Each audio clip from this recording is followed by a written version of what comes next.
Welcome back to the Electronic Intifada podcast. I am 𝐓𝐡𝐞 𝐄𝐥𝐞𝐿, Associate Editor at 𝐓𝐡𝐞, and your host for today. I will be joined by Abdaljawad Omar, a lecturer and PhD candidate at 𝐓𝐡𝐞 University, where he currently teaches in the Department of Philosophy and Cultural Studies.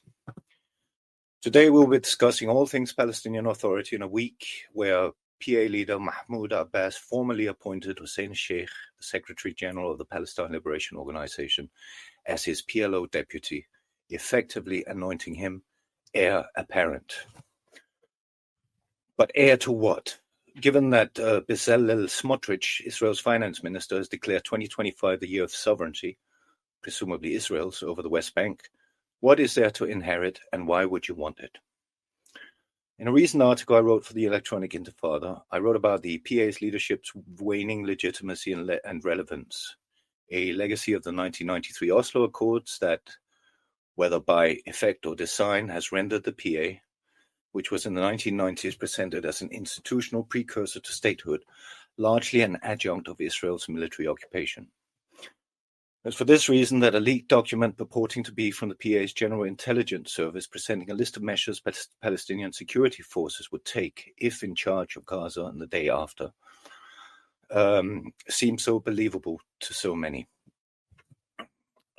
The listed measures in that document included gathering information about Hamas with a view to completely dismantling the movement, and in return for Israel agreeing a, quote, change of course, end quote, in the West Bank. Such measures, the document's unknown author writes, are necessary to salvage what remains of the PA's legitimacy.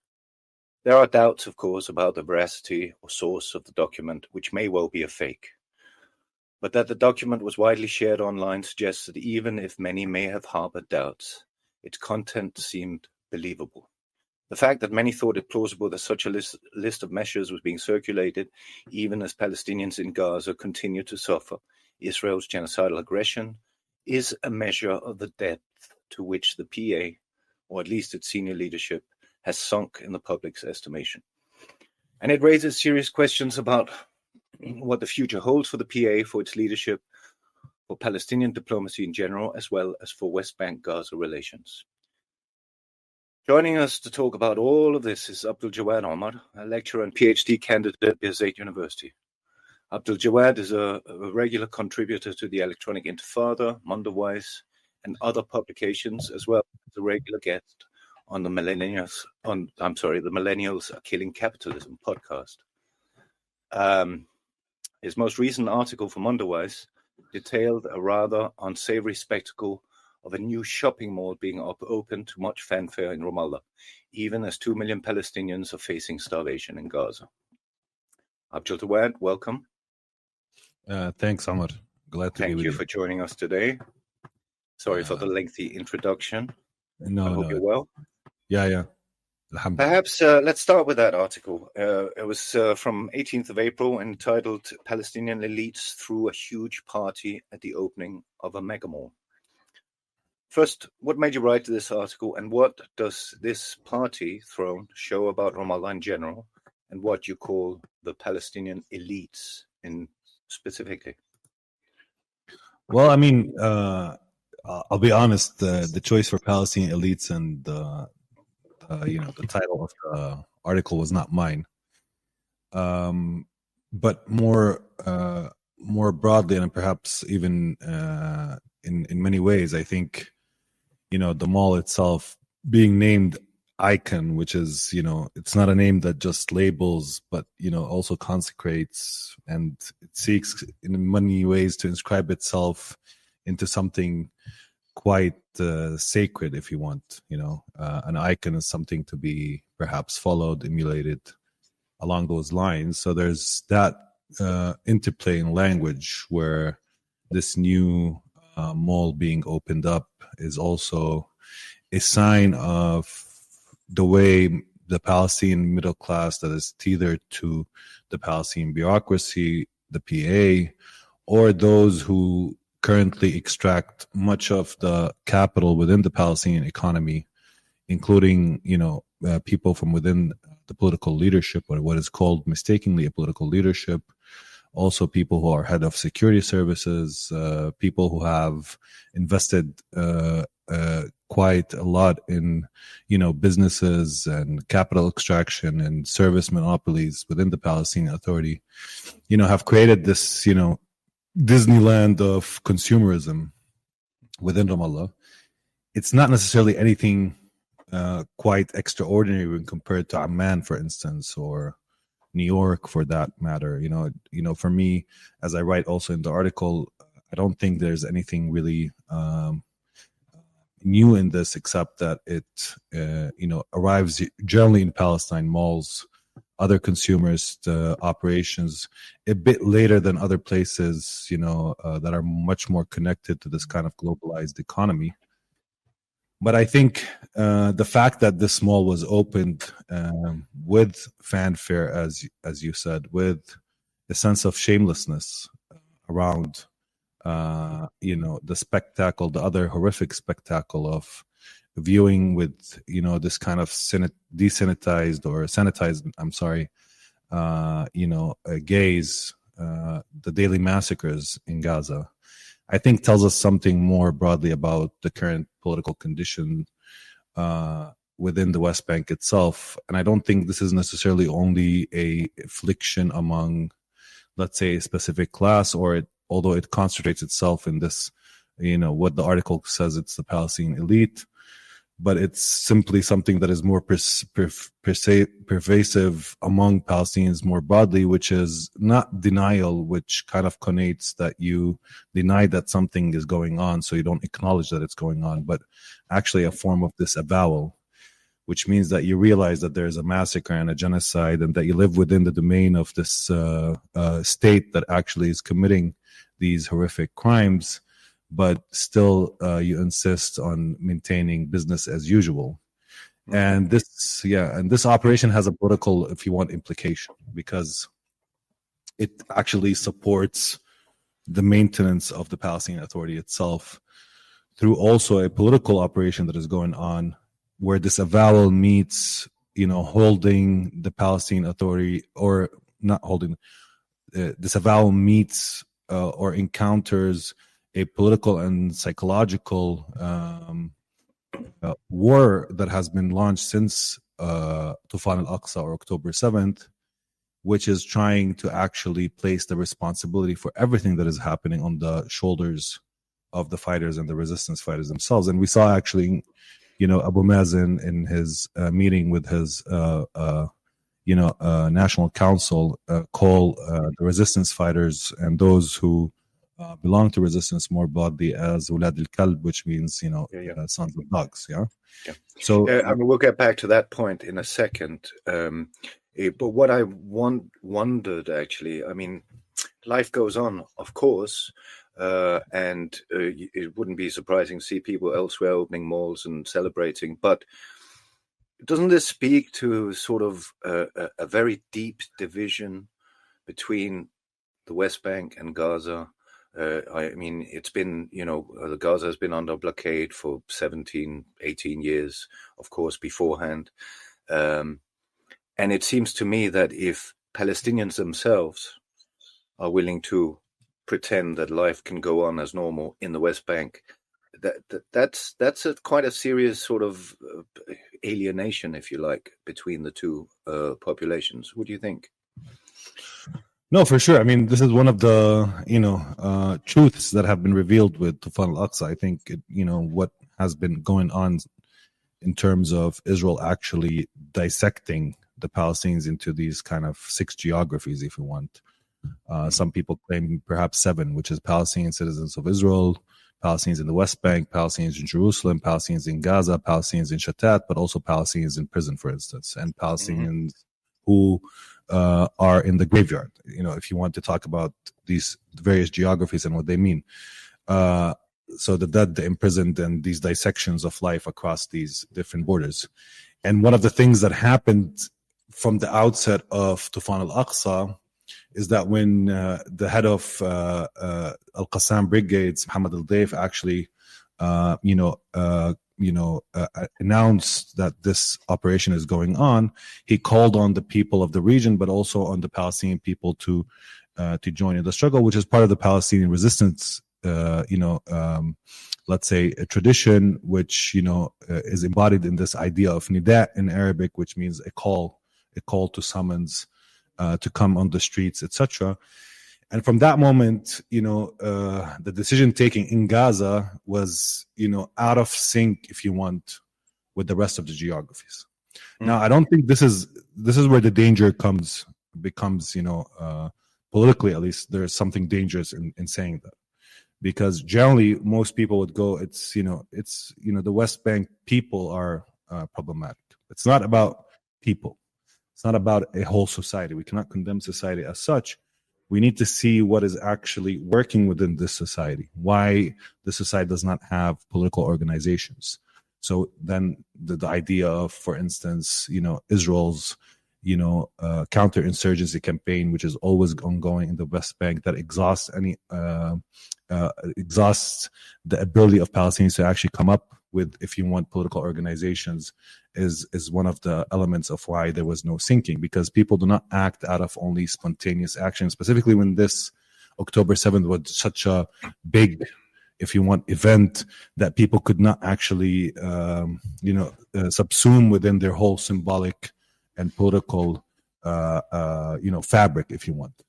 So the problem from the outset was that there's this out of syncing. But with the ongoing massacres, with the fear that people live under, with the idea that the West Bank is next, with the intensification of violence, with the prisons that have become horrific slaughterhouses, even for Palestinians who are arrested within the West Bank, this is all added up and compounded up to create a moment of, choking. So there's something that calls me to act, but at the same time, I'm incapable of acting. So I end up choking, incapable of actually really mustering or creating any words or grammar or, meeting the demands of this moment in any significant way. And so there's that element of it. Sounds like you're suggesting there is a lack of leadership, a lack of people who can focus that energy. Of course, yeah. I mean, that's one of the elements. I mean, it's a persistent campaign, Omar, of actually depriving the Palestinians of any alternative leadership in the West Bank than the one that we actually have to bear in the Palestinian Authority itself and those around. Let me get back to that, because we have a clip, I think, of the speech you mentioned before, Mahmoud Abbas. I believe this was at the PLO, but which is supposed to be for, well, all factions except Hamas, Islamic Jihad, and a few others. But it ended up being mostly, I believe, Fatah, that is Abbas's faction, Abbas's movement, because I think the PFLP and the Democratic Initiative and others refused to actually attend that particular speech. Well, I don't know if we can show this clip. وقف حرب الإبادة الإسرائيلية التي يتعرض لها قطاع غزة. هذه فعلا يجب أن تتوقف. كل يوم في مئات القتلى. ليش الناس نسلم الرهين الأمريكية؟ طيب يا أولاد الكلب سلموا اللي عندكم هذول، خلصونا من الشغلة. سدوا ذرائعهم خلصونا. What do you make of that? Well, I mean, one kind of tragic comic, if you want, thing about the comments is that, part of actually the PLO culture of, organizational culture was actually the use of profane language. And I think this is perhaps the only thing that remains from the 70s and 80s when the PLO was actually revolutionary Fida'i strugglers who, that they used profane language with quite a liberty. And we see that embodied in Abbas himself, who was part of that generation, at least, still being used, but now turned against those who are resisting. The second thing is that it's quite naive. It tells us that, Mahmoud Abbas, who have invented this concept of pragmatic realism, if you want, within the Palestinian leadership, is actually only not pragmatic or realistic. I mean, that's one of the problems, is that, when you have Prime Minister Netanyahu, for instance, saying that even if they handed in all the captives that the resistance has in Gaza, that they will still go on, occupy Gaza, ethnically cleanse it, and turn it, as Trump wants, into a Riviera. And in fact, one of the things that is holding Israel back and perhaps creating a lot of internal contradictions also within Israeli society is the persistence of this captive problem that is, one of at least the cards of leverage that the Palestinian resistance have to end the genocidal war that is going on. So that shows a lack of realistic assessment. It shows no sense of pragmatism, but also, unfortunately, this, use of profane language in ways that kind of echo from the 70s and 80s, unfortunately. Yeah. Well, let's start with that. I mean, I think there's been an interesting, almost sort of an political experiment happening here, where you've got this movement, Fatah and the PLO, more broadly, which was promised statehood and sort of climbed a few steps up that, which is what is represented effectively by the Palestinian Authority. And it was promised statehood by basically the West, the US in particular, of course, and the EU and others. And in the 1990s, it was presented as a sort of institutional precursor to a state. But it never got there. And so it kind of has adopted the institutionals, the language, the supposedly realism, that these are the only steps it can take. It has to continue on this path. However, those countries who promised statehood are the same countries who have backed Israel's genocide in Gaza. And so what is the thinking with continuing to rely on these countries to deliver you when they have shown quite clearly that they have no red lines when it comes to Israel? Or so it seems, anyway. Well, the sorry thing, Omar, I don't think that they care about the deliverance anymore. I mean, I think that's not really within the horizon of thinking within the Palestinian leadership. I think they talk the talk of Palestinian state, but simply they see themselves as people who govern, remnants, ruins, and doing it in a way that actually benefits them, benefits their pockets. But they're not struggling for anything. I mean, that was, I think, one of the ideological tools used after the Second Intifada to entice the Palestinian population more broadly towards accepting and buying into this Fayyad's program of state building and institution building in the hope of achieving a state. And I think by 2012, it started around 2006-07. By 2012, that narrative started to erode slowly because, as you said, every international financial institution actually at that moment declared that Palestine is ready for statehood.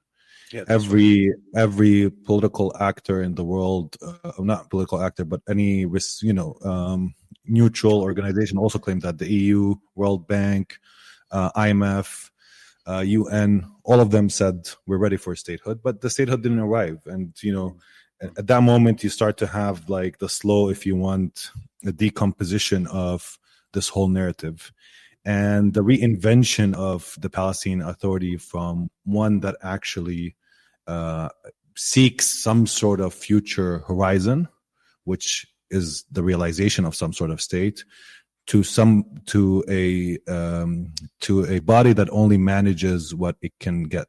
And I think that at this particular moment, they're using the genocidal violence in Gaza, the intensification of violence and fear here, to present themselves as the only way for survival through cooperation, through collaboration with Israel.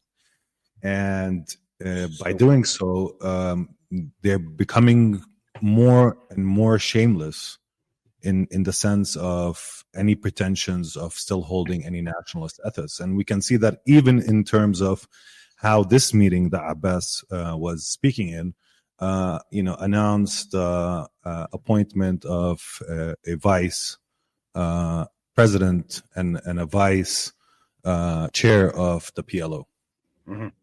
That's right. Yeah. Yes, I mean, Hussein al-Sheikh, he has gone through the sort of standard proving of any Palestinian leader, politician.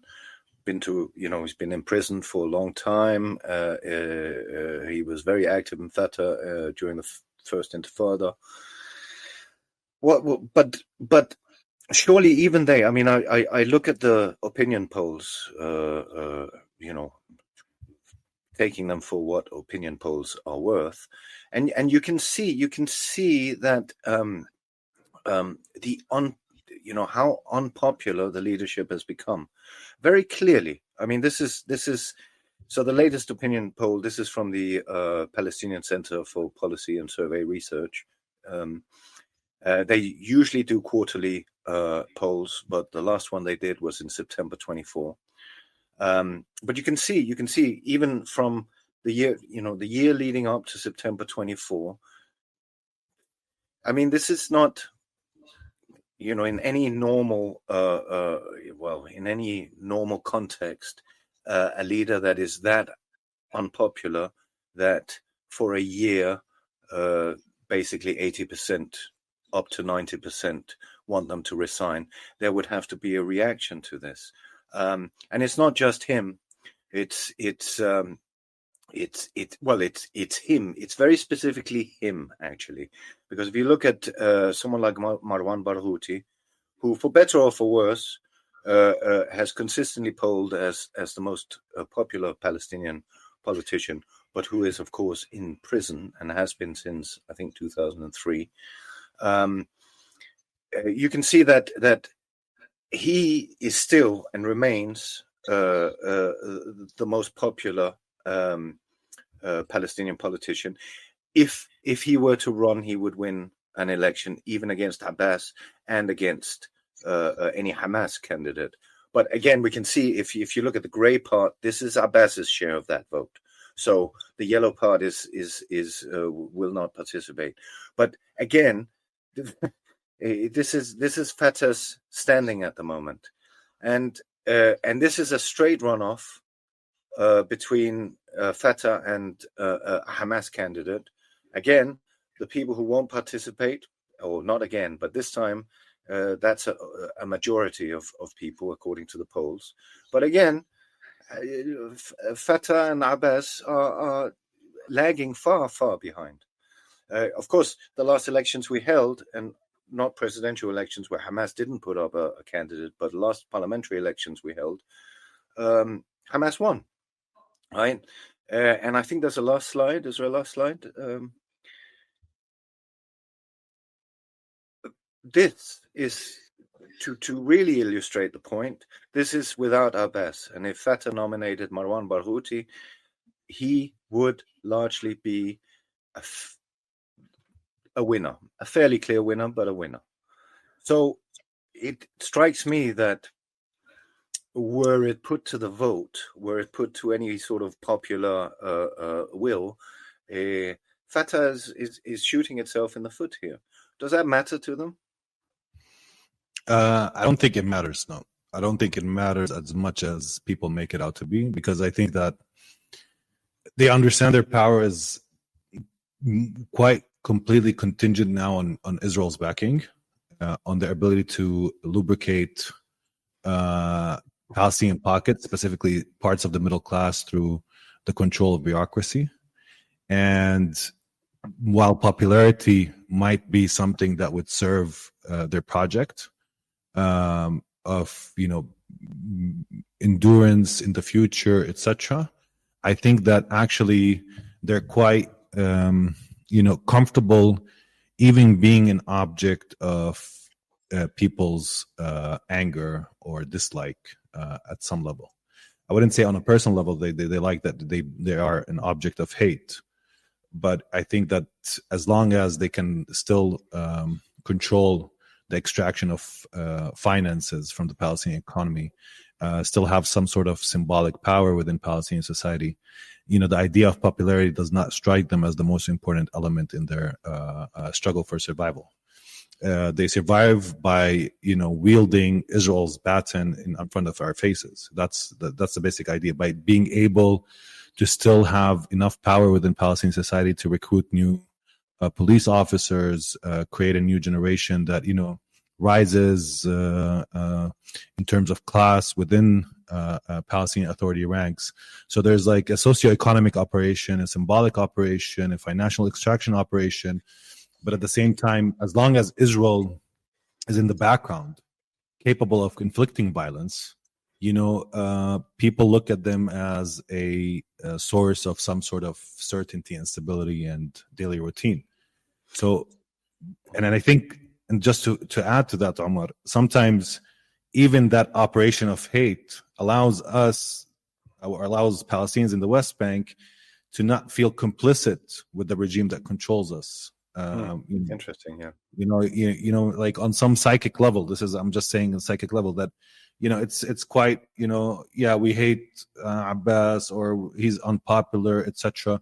But that, as long as it doesn't become or arise on the street as an actual politics of contestation, it becomes just this kind of passive acceptance of reality as such. This is the problem with the dynamic between society and PA at this current moment, at least for now. I mean, it could change. Well, yeah, we'll get back to that, but it strikes me as it's kind of like a noose that tightens itself, isn't it? Yeah. Because the more the Israelis tighten the security situation in the West Bank, the more checkpoints, the more settlements, the more and the more the PA continues its security coordination, which consistently is the main problem that the Palestinians say they have, the people say they have with the PA, the more necessary it becomes.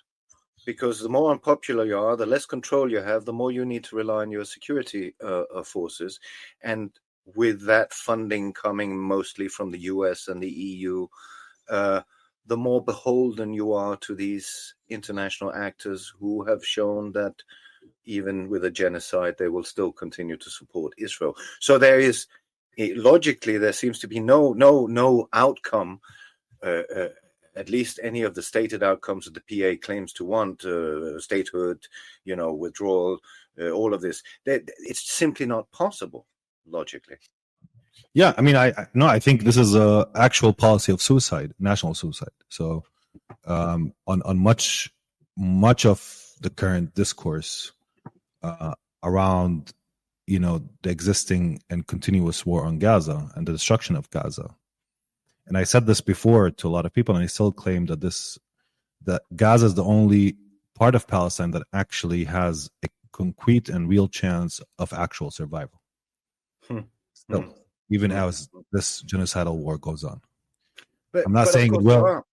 Sorry. Yeah, I'm not saying it will, but I'm saying that because this kind of split screen that I write about in the article, which is you have a mall opening in Ramallah and you have a genocide going on in Gaza, people think this is safer. Of course, at this current moment, historically, these two pictures provide a contrast. But in reality, if you think of the West Bank as being the prize for the fascist settler movement, if you think of how the PA is going deeper down this trap of delegitimizing itself in the eyes of the Palestinian people, being completely beholden to aid, allowing for corruption and ethical, a lack of ethics to pervade its own system and its own formation of people within that system as well, that this will actually only either lead to internal violence among Palestinians themselves or slowly will also prevent the ability of the Palestinians to actually really practice what they've always raised as the idea of sumud. So I think that, in many ways, this is national suicide. I don't think the PA looks towards the future that much. I think they manage day by day. They try as much as possible to maintain themselves and buy time. I think that's the orientation of their policy. There's no real strategy. Sometimes some initiatives here and there by some people within the PA that have some national sense, like, pursuing some sort of international organizations or ICJ or ICC that exist, but also it could be taken away because Israel can pressure the PA leadership at any point, and then these people are like withdrawn from the actual proceedings. But I don't think that there's even now pretensions of trying to actually attain or realize a Palestinian state. And this is what I meant by Abbas not having pragmatism. Because if your program is the realization of a state, then you will rethink your means as you move on, and try as much as possible to create some movement politically, legally, in terms of struggle, allow for some sort of politics of contestation and defiance to actually arise within the West Bank, where you're the only real organized force within the West Bank at this current moment. There are organized forces, but they're very weak or feeble or still growing, with no real concrete leadership arising from them. So yeah, I mean, I don't think that is really something. I mean, it's something they say, but they don't really believe, like the state.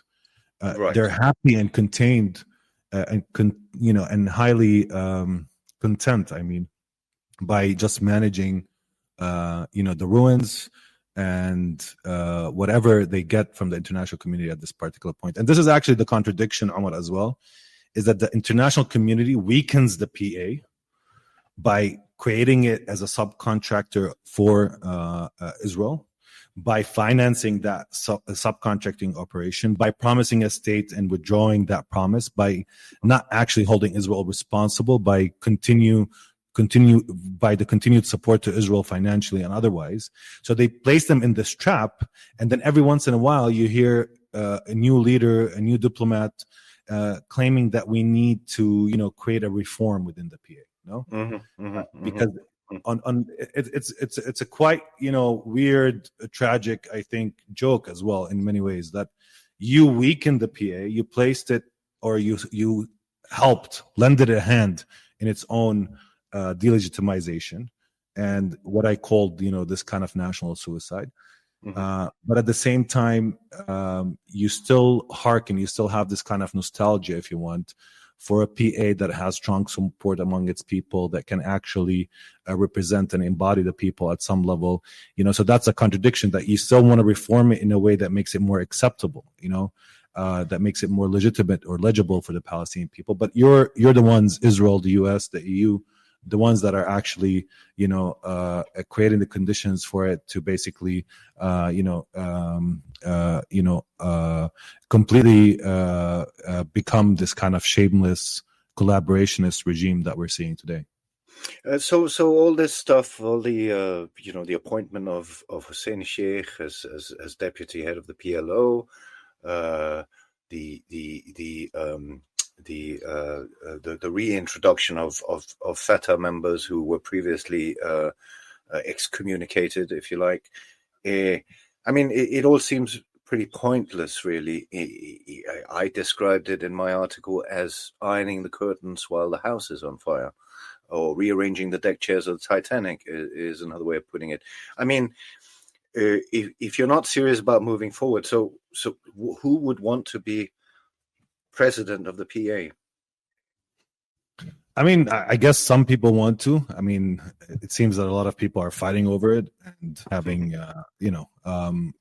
I'm not interested, but in general, I think that, I don't think it has a lot of meaning. I think it shows something about the historical trajectory of Fatah, the end of Arafatism in the historical sense. It's complete, decaying. I think, right. If you want Abbas won, and his ideology of, the permanency of defeat on one level, living within the horizon of defeat, and continued insistence that we are defeated people that will always remain defeated. So, we're trapped in this kind of horizon of defeat. We cannot come out of it in any significant way. Is part of that kind of umbrella of what Abbasism represents, this kind of internalization of defeat, the accumulation of capital and financial gain that we talked about, and to some degree, the commodification of Palestinian revolutionary history, which I think is part of, this creation of lifeless museum. And in fact, if you come to Ramallah, next to Muqata'a, where Abbas, it's like our own White House. It used to actually be a prison, and also a British military outpost that controlled Ramallah, then an Israeli military outpost, and then a Jordanian, and then Jordanian, then Israeli, then a Palestinian one, and now it's the president's palace. But next to it is actually Arafat's museum. That's right. Yeah. So, and I think this is quite emblematic of the PA, because it's long live Arafat, but Arafat is dead. No. Yeah, and yeah. who really won is Abbas, with this, with this commodification that because we had this revolutionary history, we can now expend it in this eternalization of defeat. It's instead of a revolutionary becoming defeated and perhaps going home and sitting with his family, it's a revolutionary that still wants to play some role, create some sense of relevance, but on terms that are now different. And I think that it has completely inverted the Palestine Liberation Organization from an organization that sought liberation to an organization that kills the possibility of liberation. So yeah, I mean, it is quite remarkable, especially given the narrative that we talk, we give each other, we're proud of our history, we're proud of our resistance, we're proud of our sumud, our steadfastness. I mean, and there must be people within Fatah who must feel embarrassed, for want of a better word, at this state of affairs. And in this context, when Abbas granted an amnesty to former Fatah members, there was a lot of talk about this being an opening for Mohammed Dahlan, the erstwhile Gaza strongman, to make a return, who was also supposed to be close to the UAE leadership. I mean, is there not turmoil within the Fatah movement, and in general in the West Bank? I mean, there must be a lot of unhappy people. You say, of course, it looks like stability, but what is stability in the absence of any hope for a better future? Well, I mean, I think that I'll speak to that now, because I think there's two questions here. On a political level, like, I don't think that there's an actual struggle that is ideological or political in nature within the PA. Okay, so there's no camps or people with different strategic choices or things of that sort. What we're seeing, even when you mentioned Mohammed Dahlan, what we're seeing is just who will hold the levers of power. It's a much more self-interested, cynical form of power play that revolves around the same option but in different faces. No. So whether it's Hussein al-Sheikh, Mohammed Dahlan, or any other, it's the same result, with minute differences relating to the personality and their charisma or political presence and their personal histories. When it comes, so there's no that turmoil. Now, whether within Fatah's wider social base there are people who are unhappy, of course, because I think that for many who relate to Fatah, relate to it also in terms of its revolutionary history and persistent participation in Palestinian struggle, including in the first and second intifadas. There are people like that, but they're sidelined, they're unorganized, and they're not forging what we can say as something that could resemble some sort of political coherence that could actually challenge the current leadership and its monopolization of power. So that's on another level. But so there's no contestation. I mean, and that leads us to the second question, which I think that what is felt in the interiority of our very existence here, meaning in our sense of alienation, feeling that there's no future. People joke about we're next. People joke about saying goodbye to places and scenes and others. There is a sense that this is the end times on some level. No, but I think that also that kind of play around it is telling. It tells us that people are not feeling good. Nobody's really present completely. I spoke about disavowal, but I think that deep down, in the West Bank, there's a lot of contestation going on within people's own, let's say, own discussions and conversations with themselves and intimate loved ones. There is that contestation there, but will it actually become something more political? This is like a hidden transcript that people are, why nothing is happening, or what is to be done, or why we have failed at this particular moment, or To what extent are we sanitized to the destruction and massacres that we've seen and we still see daily in Gaza? So there's all these questions around what does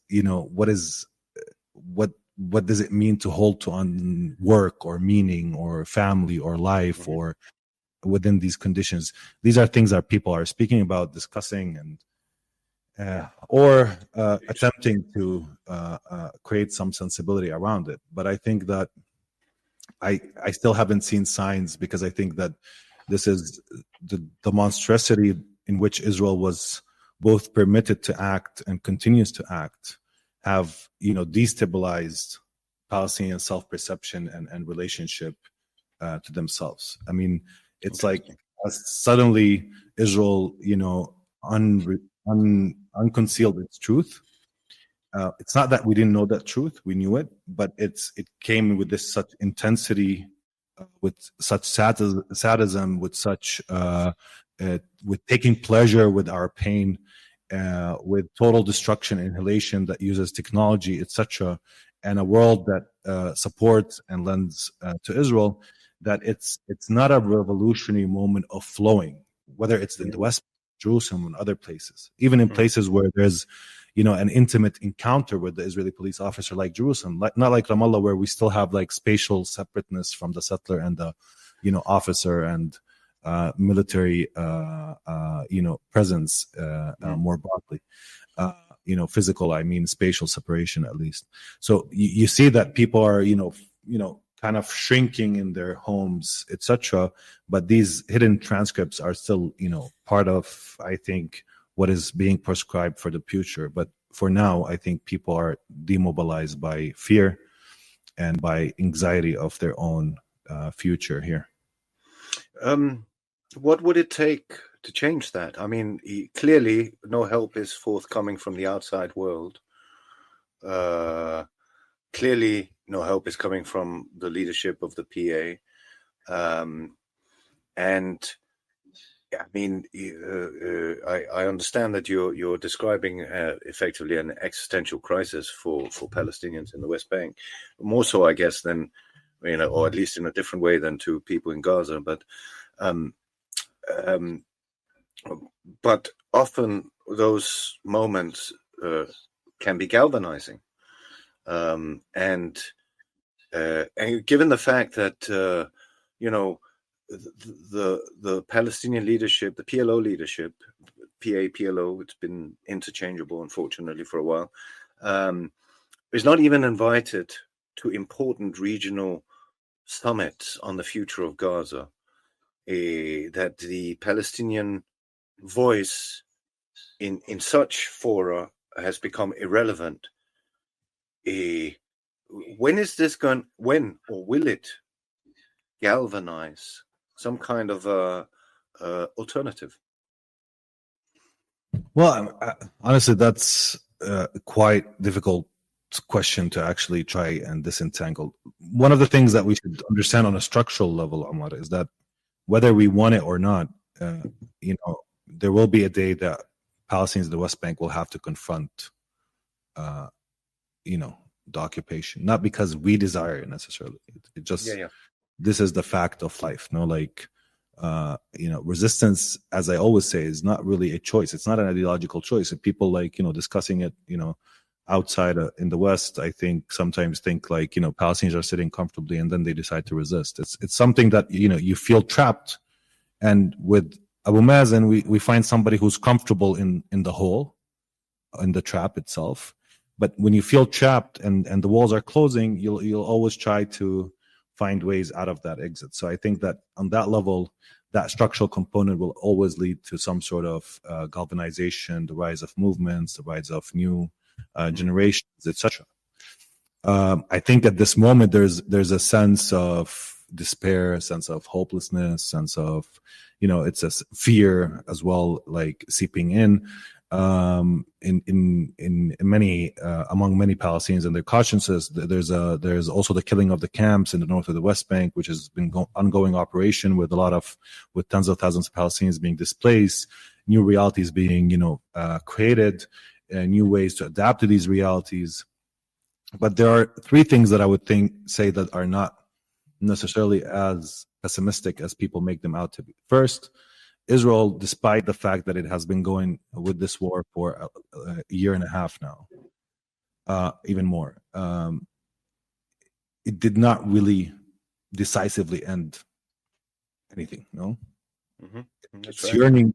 It's yearning for this kind of decisive end for Palestinian presence, claims, demands, for even us raising questions, unconcealing its realities and showing the world its real truth.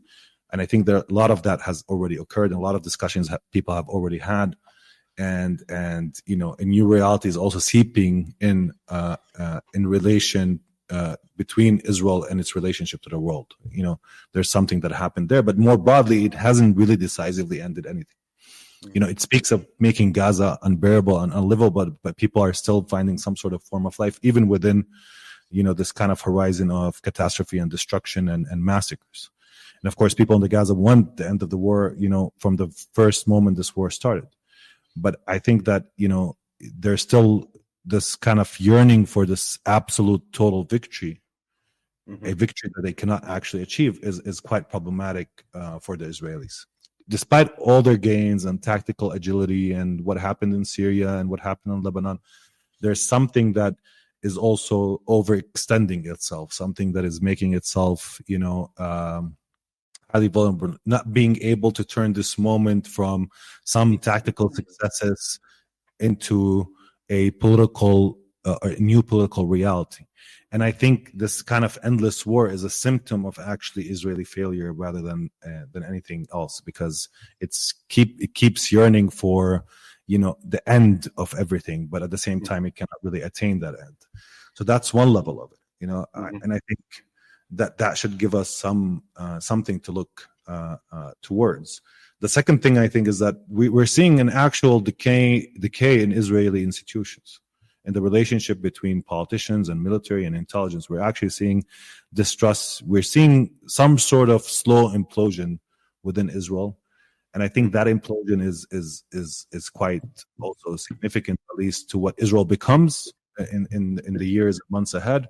But in the crisis of reproduction within the Zionist entity itself, and its ability to actually also provision some sort of futurity to its own settlers. That is one of the problems that also Zionism is also facing. It's also facing existential questions, and war is not really giving it the full answers it needs. So that's a problem on their part, and it continues. The struggle between the different factions. The only difference is that what we see in Israel is a politics of contestation, unlike us. We see it happening on the streets. We see kind of this vibrant society still fighting for various elements. That's what we're seeing, for instance, in the West Bank. Or there is a politics, there is contestation, there's fights, that happen between the Jenin brigades and the Palestinian Authority, but a larger, more political contestation that is taken to the streets we're not nearly witnessing. And I think that the last thing I'll say here is that within this moment, these moments of transitions, if you want, Omar, it's hard to really, create. But I think one of the very conservative, and this is, quite a leap on my end, but one of the conservative elements of Palestinian collective thinking, if you want, this kind of base thinking, is that, what happened in Gaza and what's going on and still going on in Gaza, and the war of destruction and genocide happening, while people in the West Bank and Jerusalem and within 48 cannot meet the demands of this moment in terms of political participation and contestation, or have kind of collectively decided that this is a moment that is too real and they found themselves without real leadership, can really take us to two different trajectories that are highly differential, if you want. Because on the one level, there's this kind of insistence on what we call in Arabic baqa, which is a very passive word, which is just remaining, very passive. We're just going to remain. We're going to stay here. just by our sheer presence and by being here, we're still a problem, and a problem they will have a lot of problems in actually solving, specifically since the settler is always unsettled by, your sheer presence, no? Sure.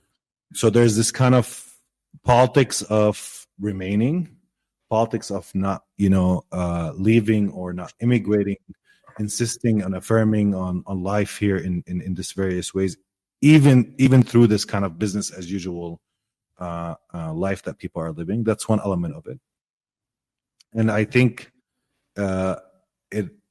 it speaks to an awareness that at least among the society here was, if we're not ready for this moment and people fully participate within the horizon of this moment, it could backlash on us without real and actual preparation. So at least there is an element of that. Like, I sense it in how people speak and how people relate to this moment more broadly. And what we need to do is just hold ourselves. Sorry. Also, I was just going to say, Israel has clearly tried to make an example of Gaza, to say, don't dare do anything similar, because this is what you're going to meet. This is the fate you're going to meet. Having lost its deterrence image on October 7, it has been trying to reestablish that, and to some success by the sounds of it. To some success, yeah, of course. I mean, yes, there is a lot of successes on that level. But the problem with success with Israel is that success is not sufficient anymore. It has to be absolute. Like, if you have fascists leading your government and they're dogmatic ideologues, the threshold of success is so high that they can never really attain it. Like, this is one of the problems that they have. The second thing is that with October 7th, this whole ideological shield of the Iron Wall fell. And no matter how much they fill it, it doesn't seem to be full. Like, they're practicing obscene genocide. They have these allies that are giving them weapons and covering up. They have mainstream media not really highlighting what crimes they're doing and trying as much as possible to maintain this narrative of Israel as a liberal startup nation that, kills people, but we shouldn't talk about Israel being killed. Despite all of that, success is it's your own dream and fantasy and desire. And I think, Israel now, as much as it's being, driven by these kind of calculative machines like AI and algorithms, and by military institutions, and by planning and deliberation and kind of rational end means discussions, it's also being driven by this kind of base desires. And when you're driven by base desires, you're also not as rational, if you want, as I don't like that word, but you're not as rational as you might seem. So there are a lot of sufficient successes, of course. If you're telling Palestinians at the West Bank, I'm going to take your young son and put them in prison and make them hungry, because they went on a protest in Al-Manara Square, which does not really do anything to the system or the regime. Of course, people are not going to go out to Al-Manara, and because they're not going to spend, 2 years in prison, being tortured, beaten, brutalized by soldiers and prison guards, and becoming hungry. Of course, that kind of corrosion plays a big role. So that is always part of the picture, and of course, it disciplines people and quiets them. But also, at the same time, there is that politics of affirmation that I was trying to place on, even within this kind of, we will remain, we're still a problem, we will not leave. No matter what happens, we will, bear. Because I think what also Gaza has taught us indirectly in the West Bank, this kind of politics of sumud despite everything. That is a lesson also of Gaza. The lesson of Gaza is not as, is spoken about only in terms of, being left alone and abandoned. That's also a part of it. It's not only about the out of sync between the West Bank and Gaza, which is, which been going on for 30 years.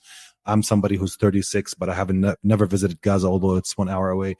There's that kind of distance despite the closeness and proximity of both places. But what is very fundamental is that the lesson of Gaza for the rest of Palestinians is that no matter what, you have to insist on remaining, or try at least your best remaining. I'm not here speaking of every individual and every Sure. but I'm speaking of this kind of collective ethos that is, being permitted, and that's something that actually people registered, and they speak, like it's registering among people. Now, of course, they tell themselves if they start blowing up Ramallah, I don't know if I'll remain. Like people start to themselves. People have choice. I think that's one of the lessons that people are learning from Gaza that I think is registering, is that, we can still, in front of this machinic violence that Israel is practicing, the systematic, obscene genocide that is, conducting, that, it's still vulnerable, it's still weak, that within the premise of, their smiles as they kill people and, massacre paramedics, it shows vulnerability, it shows sadistic violence. It shows that they're unsettled more than we are actually unsettled. I mean, we've grown claustrophobic. We're already claustrophobic. We're already confined. We're already living here within the horizon. And funny enough, today, I mean, I think it's I'm not sure. I think it's either the Independence Day in Israel celebration, or the memorial for the soldiers that have fallen since 1948 in Israel. And fires are erupting everywhere. The weather is quite gloomy and dusty, and fires and winds everywhere. And within this moment of them of a day of remembrance or celebration of what they call their independence, there's this kind of scenes of fires actually burning cars, and even that made it into their news as what's happening to us, what's going on, who made this fire happen, because there's always this sense of insecurity that Israeli society feeds on it and continues to live on. And I think here it's different. I think that, Palestinians are much more resilient than even in the West Bank. There's not the spectacle of politics right now. It's quite quiet. People are struggling in their own ways. People are sneaking into their homes in refugee camps in Jenin. People are trying their best to make life happen, despite the fact that for a year and a half, also many Palestinians have lost their daily means. There's still some sort of politics of care happening among people, the hidden transcripts, the questions. So it's not the story that the media feeds, and it is a story in of itself, this discrepancy between Gaza and the West Bank that some people amplify too much. But I think that there's also a lot of lessons that are being also transferred from Gaza into the West Bank. Yeah, and this despite the practices of the occupation, and despite, I should add, probably the PA itself.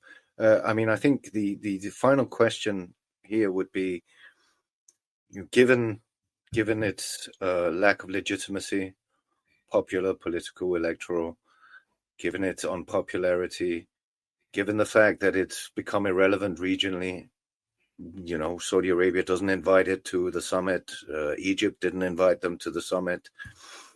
What is the future for, given its unpopularity, what is the future for the PA? What can the future of the PA be?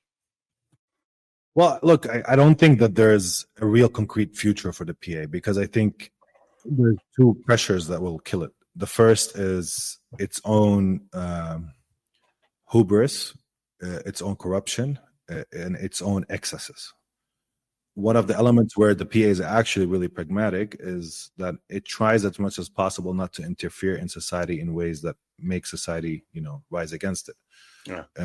But I think the more it's financially deprived, it will actually tax people more. The more it, needs, people to be disciplined and more subjugated, the more, the Americans demand from it that it needs to conduct operations, or the Israeli in Jenin, the more that antagonism will actually rise within Palestinian society. Also on a personal level, because we should understand that within the West Bank, people know each other. There's family relationships. There's something around, the culture of family, and somebody from the PA police, killing somebody from the brigades, and that relationship and contestation will continue for years to come. Yeah. But the reason why I don't think there's a future for the PA is also because the settlers that live in the West Bank and their leaders, specifically people like Ben Gvir and Smotrich, they don't want the PA. They don't want any, again, Israeli dependency on the Palestinians, even in collaboration. It's interesting, actually, because we were talking about the PLO falling into a trap with the PA, but in some ways, of course, Israel is also trapped by the PA. Yeah. Because it kind of needs it and at the same time doesn't want it. Yeah. So it's hot in that bind. And I think that the fascists that are leading Israel now, they simply, want to be liberated from that bind, from having the PA claim that, it's Palestine, hold a flag or represent or embody something about Palestinian life. But not only that, also because they don't want Palestinians here at all. And any dependency on the Palestinians is frowned upon, even, again, in collaboration or complete cooperation. So, your employer, the one who actually, lubricates you financially, also is thinking of firing you. That's what's happening with the Palestinian Authority as well. Or is asking you to reform yourself, but slowly he's also thinking of how he can get rid of you. So that politics from within Palestinian society, the politics coming also from Trumpism and the rise of new right-wing governments across the West and these movements, but also within Israel itself, tells me that the PA is not, going to last for a long time, at least if I'm able to do this kind of historical projection. I think this is why it kind of also on some level it realizes this. And for those leaders within the PA, they act that the end at some point is soon. They've already prepared themselves, contingency plans for themselves and families outside of Palestine. Most of them have these contingency plans. But beyond that element, the element that is truly is that this is there's the game, and we're going to try as much as possible to keep it going on until it's game over. So, that's their thinking. And that's why they don't have a political program, a strategy, a thinking beyond continuing with the habits and the habitualization of cooperation and collaboration as we move on. And that is why we see hubristic things like the opening of that mega mall that you wrote about. I think that's a good place to leave it. Slightly despondent, I must admit, but there you go. Thank you, Abdaljawad Omar, for joining us the podcast, and I hope we get to have another conversation soon. Very interesting. Thank you, Omar. Glad to be with you.